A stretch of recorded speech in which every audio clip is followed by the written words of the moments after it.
So here's a great idea. How about I answer more of your questions while I'm hopped up on just an assload of, you know, cold medication and other various substances. Welcome back to Questions and Answers 40,000 subscribers special Blastorama. This is about the only thing that's consistent from part 1.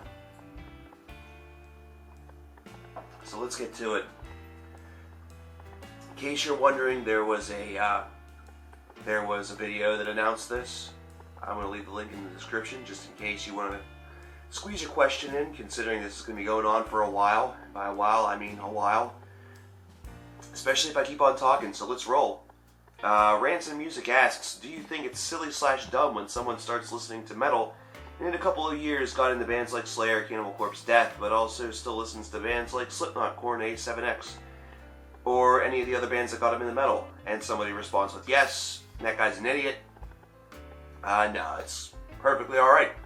I still listen to some of the bands that first got me into metal. I mean, granted, they are groups such as Metallica, Iron Maiden, and the like that are not sort of chastised as much as some of the other bands that were listed, but even still, you do have to remember your roots a little bit, and there's always going to be something that is alluring about the first couple of groups that got you into something.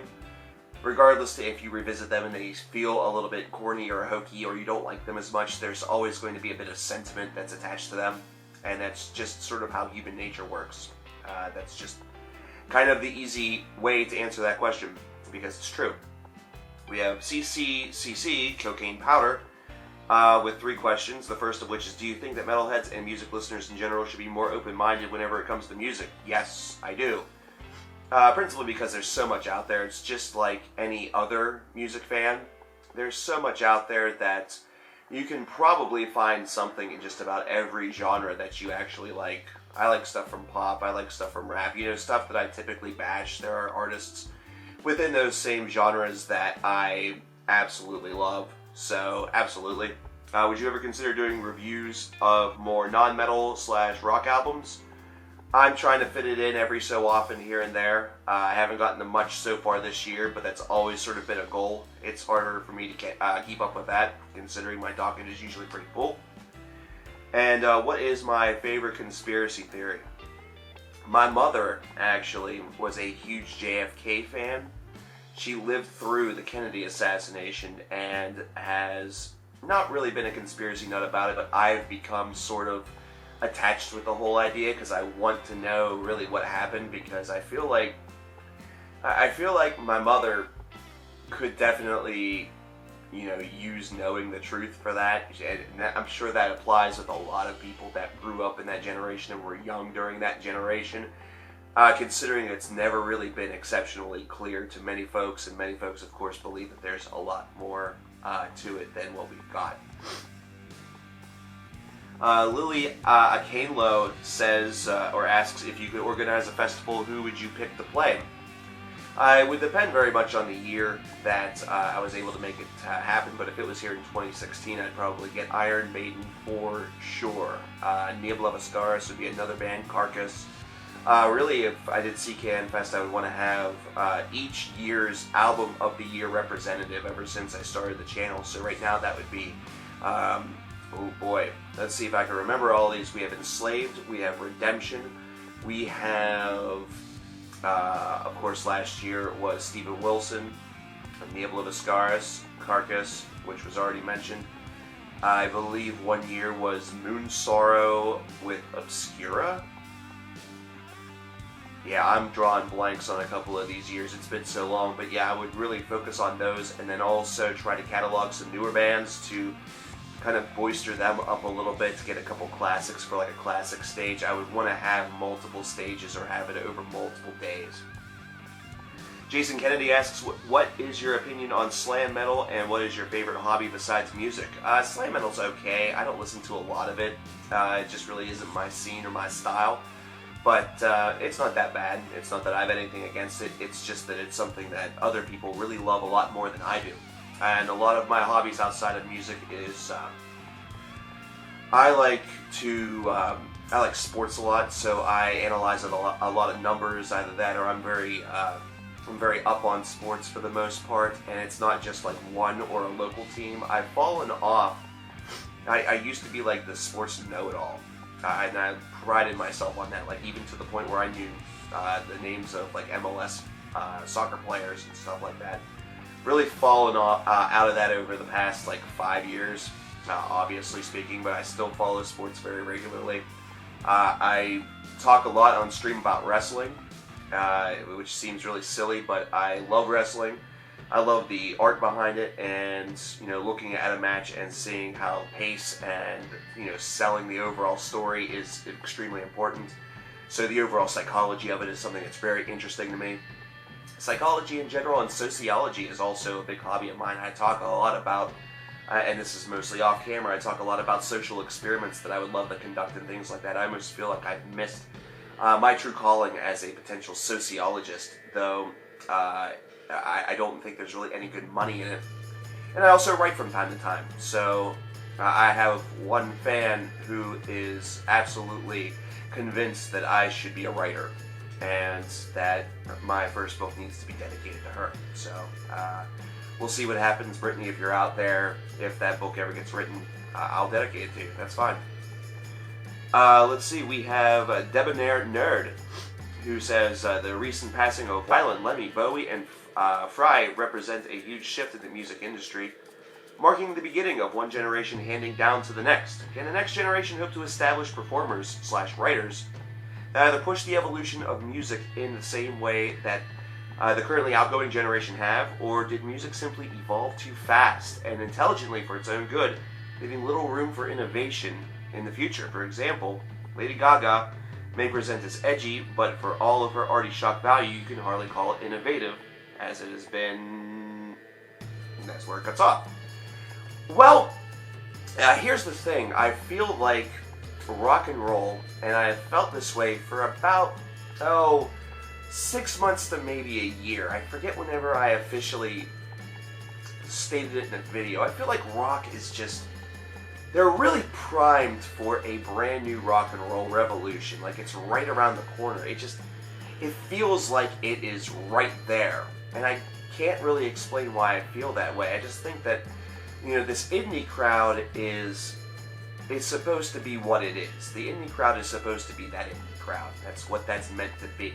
That's not going to be the actual revolution, but I feel like it's kind of setting it up. It's sowing the seeds a little bit, because it's growing a firm love of very different music and rock or guitar-centered music among a faithful, among a crowd, where they now turn to this as well as the pop or the rap or the other stuff that they like. It's now almost becoming an alternative. So I feel like if a couple of bands are just able to really have really powerful debuts here in 2016, either that or if a couple of groups can have some real watershed moments in this year, it could really spark something that could put rock back to really where it was and really craft some new stars, because that's what needs to happen in order for the rock and roll revolution to really occur here in 2016. As for heavy metal, you're talking about individuals such as Lemmy. I think that that's in really, really good hands. I think that that's in fantastic hands.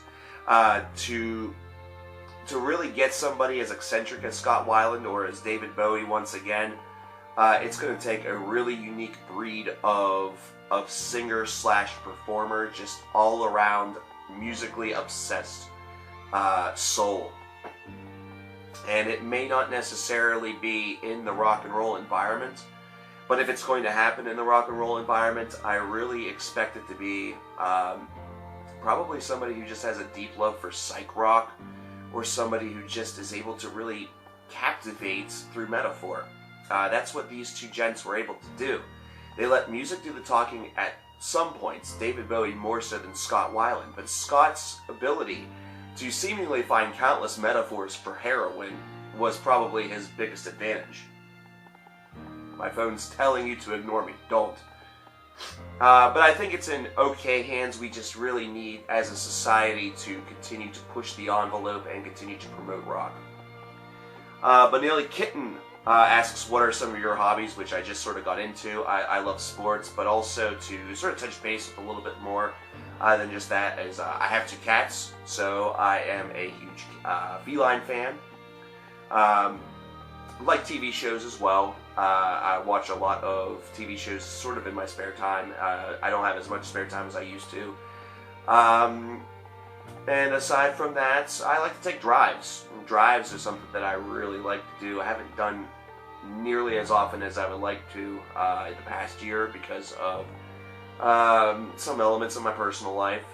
But yeah, there's a lot of other things that I will no doubt think about after I do this. Gaming is one of them, as I just looked at my GameCube. And I love to watch streams. There's one guy that is actually probably about 40 miles north of me that I watch every night, and I'd love to meet him one day and just chill out and have him kick my ass in some game. That'd be really cool. Smite, if you're watching this, what's up, bud? MRTia Vaughn, or Monster8991, asks, have you ever been a part of a band or play any instruments? I played guitar for like a year. I took lessons and stuff, and I'm awful at it. Probably because whenever I went to college, I focused more on my studies than playing an instrument. And I was in a band, a couple bands actually. The first one was just with one of my buds from here at home. He doesn't live here anymore. It was called Bad Reception. We recorded 2 songs that are both really bad. And the second one was a progressive band whenever I was in college called Paradigm. And we never even got the recording done for the one song we were working on. It was a rough one. Didn't have drums or bass. It was called Serenity. It was supposed to be a love song / Valentine's Day surprise for someone who I was courting at the time and someone that one of our guitar players was dating at the time. And I think that our second guitarist was going to use it to just try to like will his way into someone's pants. I don't know. I'm not fuzzy on the details. Kane McAlpin, what's up, buddy? He has 3 questions, maybe more. It says read more here, so I'm going to read more. I'm going to do like 1 or 2. Oh, Jesus Christ, he has like 9. He has a ton of questions. Are we going to do all of these? Let's find out. Well, I see one of them. Who's your favorite Let's Player and why? I just said Smite TV. He's awesome. I love him. The variety that he does is great. Love is probably a really bad word to use. Sorry, Smite. How many concerts or shows have you been to, and who all have you seen? A lot. My first show was Iron Maiden, Dio, and Motorhead back in the first part of the 2000s, and it's not slowed down. I've seen Megadeth multiple times, Overkill multiple times, Maiden multiple times, Opeth multiple times, Porcupine Tree once, which is a sin. I've seen Immortal, Absu, a lot of great bands, a lot of festivals, so yeah. Aside from maybe industrial, do you like any sort of electronic music? If so, what is my favorite genre? Happy hardcore. Love the piss out of Scooter. That man is fucking amazing. What is your favorite modern day video game? Whew. I had the biggest video game boner for The Binding of Isaac until Afterbirth came out, and then it just took a fucking piss. So not much really, to be honest. I'd love to play some fucking Rocket League, but my system would just look at me and say, fuck you. Do you or have you seen any anime? Tons of it. I love One Piece, which is really super generic, I know, but it's just a really fun series. Trigun, Cowboy Bebop. I love a lot of classics. One of my boys right now is running through Fairy Tail, and he's really enjoying it. We just ran through The Devil's a Part-Timer, which is great. Funny story, actually, real fast. During my birthday, my folks took me out to eat, and the waitress was a huge anime fan. And I actually still should have this in my wallet. But we spent most of the night talking about different anime and stuff like that, and she left me a card from the Olive Garden that has this right here on it. I'm not sure if you can read that, but it says, "I'm simply one hell of a waitress," and it has her name on it. Nothing, of course, has come from that because A, I'm a taken man, and B, it was a cute little reference. I thought it was really sweet. What is your favorite genre of TV, of cartoons? Cartoons, I like action. I think the cartoons have really taken a shit lately because everything has to be like funjucational, or whatever the balls that is, or is ripping off some concept from the 1990s or 1980s very, very poorly, recovering it to try to make it all sprucey-doocy, but it looks like balls. Love Rick and Morty, though. Rick and Morty's great. As far as favorite genre on TV, I'm a big fan of drama, especially crime drama, stuff like that. Medical drama sometimes. Of course, one of my favorite shows of all time is House, so that should explain a lot. Would you believe me if I said I'm 14 right now, and would that be weird or great to know, and why? I don't give two shits how old you are. You're just awesome because I know you've been a long-time subscriber. What is your favorite core school subject? I was huge into history, loved history. For some stupid-ass reason, I'm good at math. I don't know why. And I always really enjoyed literature class or anything that involved public speaking. Probably explains why I'm doing what I'm doing. And my favorite musical, oh jeez. It's a really good question. Joseph and the Technicolor Dreamcoat's awesome. It's a really, really good musical. I love that a lot. I'm probably just going to have to roll with that. So we have Megadeth Till Death 28 saying, what's your opinion on Avantasia? I just talked a lot about them in the review for Ghost Lights. Really awesome band, very cool project. I really love the fact that these types of things happen a lot in metal. And like I said in the Q&A part 1, I feel like Sabotage is a band that really is semi-directly responsible for that happening. Horror Master asks, what's your opinion on religious groups trying to eliminate metal/rock off the face of the earth? Best of fucking luck to them. They don't think they can be eliminated from the face of the earth, and I agree, they really can't. So you can't do that to metal either. It's not going to work. It's not going to happen. Because even if you are successful on the face surface, you know, the ground floor, there will always be an underground. If we got to go back to tape trading and shit like that, we will. There have been bands that have fought religious oppression. Orphan Land is a really good example of that. Look into their story if you really want to see something that's geared toward that. Let's do 2 more, and that'll be that. In fact, there's 2 right here that I can already tell you that I'm not going to do, or maybe I'll just try to do real fast. One says, what's the 10 greatest songs you ever heard from Frank Block Criminals? If I do that, I'll do that in a separate video, bud. I'm not going to do that in a Q&A. Sorry, brother. And Michael Canada is asking me what my top 5 favorite Judas Priest songs are. I, again, would probably do that in a top 10 video if I ever decided to do something like that. But Victim of Changes is going to be up there. And you're probably going to find a couple of spots from Painkiller because that album's just almost flawless. So the last one we're going to do for today is Interstellar Caravan, who has 3 questions. What are your fondest and funniest memories of your childhood? Wow, that's a really good one. In chronological order, I would say I had a jungle gym that some of the neighbors and my friends and I played on as the Ninja Turtles, and then playing baseball and different sports in my neighbor and best friend's yard, to essentially backyard wrestling or just wrestling around in his basements, to us making goofy skits and being ridiculous. Just a lot of great memories of being ridiculous and being original, unique, not giving a crap.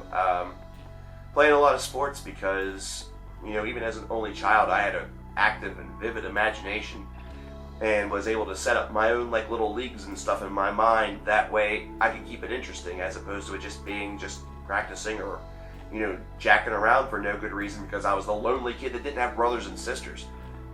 Number 2, do you ever think you'll grow your hair long again? I doubt it. At this stage of the game, I really don't think that's going to happen again. Unless I get a super cool job where they're like, if you don't grow your hair long again, we're going to kill you. So basically, it's going to take like us getting $3,000 on the Patreon per month, and you guys essentially like bum rushing my apartment and saying, fuck you, grow your hair back, and then I'll be like, alright.